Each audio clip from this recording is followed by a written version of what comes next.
Mesela alemi şehadet, alemi gayb üzerinde tenteneli bir perdedir. Çekirdeklerde.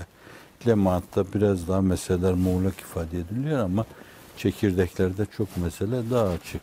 Yani şu gördüğümüz alemde imanı nazar ederseniz, bakarken konsantre olursanız esasen alemi gaybı da görebilirsiniz. Yani her şey alemi şehadette görülen bu şeyler size görülmeyenden birer mesajdır. Daha derinleşirseniz şayet hiç görülmeyecekten birer mesajdır yani açıktan açığa. Seni görüyorum diyebilirsiniz yani. Vallahi gördüm diyebilirsiniz. O mevzuda imanı nazar ettikçe. Ama bir tenteneli perde var orada. Aralıklar var, atkılar var orada. Örgüler var, nakışlar var. İşte nakışta onu görme, atkıda onu görme, örgüde onu görme, bakma. Alimi mürşit diyor. Hakiki mürşit de diyebilirsiniz. Koyun olmalı, kuş olmamalı. Koyun kuzularına süt verir. Yani süt kuddelerinden geçirilerek, değişik pislik kanallarından aşırılarak tertemiz, mahsı gıda diyebileceğimiz, Efendimiz sallallahu aleyhi ve sellem tarafından bile gıda olarak yeterli bulunan süt verir. Hakiki mürşit. Hakiki olmayan mürşit de, alimi mürşit değilse, cahili mürşitse, bir şey veriyorsa, o da kuş olur. Yavrularına orada ferh diyor yavrularına diyor. Kay verir. Bağışlayan kusmuk verir. Ağzında hazmeder, sindirir, midesinden boşaltır. Mide bulandırıcı şeyler verir. Şimdi burada önemli şey anlatıyor. Yani muhatabın durumu nazar itibara alınmalı. Neyi hazmeder, neyi hazmedemez. Onun hissiyatı, yetiştiği kültür ortamı, tabi bulunduğu grup neyse filan, bütün bunlar hesaba katılarak alimce, bilen birisice, hakiki bir yaklaşımla ona yaklaşılarak süt gibi verilmeli mesele. Onu beslemeli. O hakikaten çocuğun memeye kendisini saldığı gibi böyle onu memeye salar hale getirmeli. Tertemiz bir şey vermeli. Kuşun verdiği şey yavrular için geçerli olabilir ama fakat insanlar için öyle farkına kay verme meselesi mide bulandırıcı olur. İstifraga vesile olur. Yine diyor ki, yani akla gelen şeylerden arz ediyorum. Aç kurda karşı tahabbüp göstermek, iştahını açar, sonra döner dişinin kirasını ister. Aslında diş kirası verme mevzu Osmanlılarda bizim kültürümüzde olan bir şeydir yani.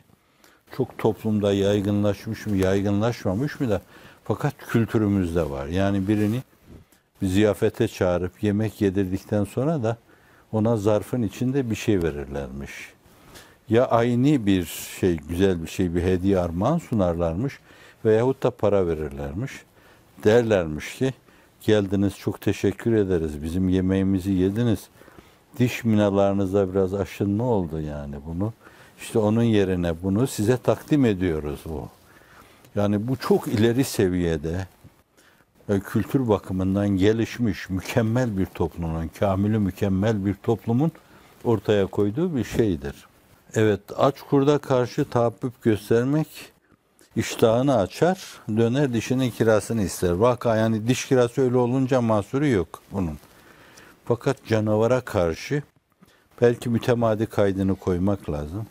Şirin görünmeye çalışmak bunun. Hakikaten onu size saldırmadan vazgeçilmez yani o.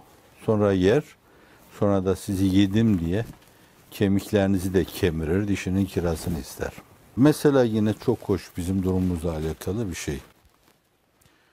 Diyor ki, cemaatte vaidi sayı olmazsa, harekette diyebilirsiniz yani, işte vaidi sayı olmazsa, cem ve dam yani toplama ve çarpma. Eskiler o darp derlerdi ona. Cem ve zam. Kesir sayılarda olduğu gibi küçültür. Şimdi tam sayılarda 3 kere 3 9 eder.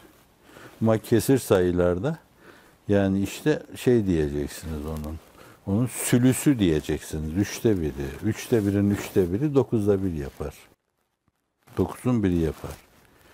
Şimdi cemaatte Hakiki bir birlik olursa, duygu birliği, düşünce birliği, hizmet birliği, mücadele birliği, felsefe birliği, dünya görüşü birliği ve bazı meselelerde tam uyum sağlanmadığı zaman iradenin hakkını vererek, ki ne olursa olsun bunlar bizim kardeşlerimiz, böyle paye makam verme yerine fevkalade sadakat, yine ona ait bir ifade.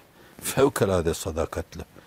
Değil mi bu ağır zamanda, şartların çok ağırlaştığı bir dönemde, bu acip zamanda bu insanlar her şeye rağmen kendilerini dine hizmet etmeye, ilahi kelimetullahı, namı celili Muhammedi sallallahu aleyhi ve sellem dünyanın dört bir yanında dalgalandırmaya kendilerini adamışlar.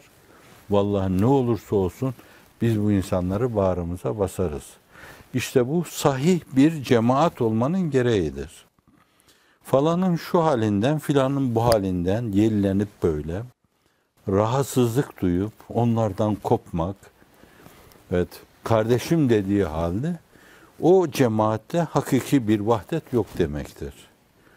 Bu açıdan da öyle bir cemaat ne kadar çok olursa olsun, 1000 tane bile olsa, küsür sayılarda olduğu gibi onu öyle çarpacaksınız.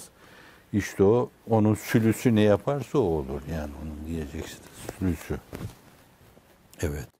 Düşürür. Kıymetini, değerini düşürür. Küçültür diyor Hazreti Pir orada bu meseleyi. Öbürü büyütür. Bu da küçültür. Edep ehli ilimden hali olmaz. Edepsiz ilim okuyan alim olmaz. Evet, o konuda söylenmiş. Edeptir kişinin daim libası, edeptir kişinin daim libası, edepsiz kişi üryana benzer.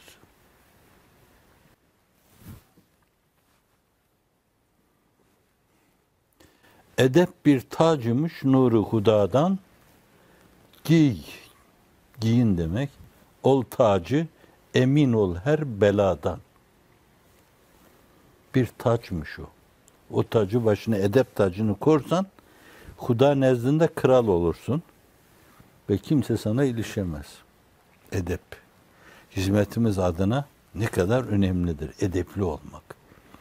Şimdi arkadaşlarımıza duyulan hayranlığın belki yarısından çoğu da onların edepli davranışlarına karşı bir tavırdır. Allah tamamına erdirsin ve aynı zamanda devamına da muvaffak kılsın.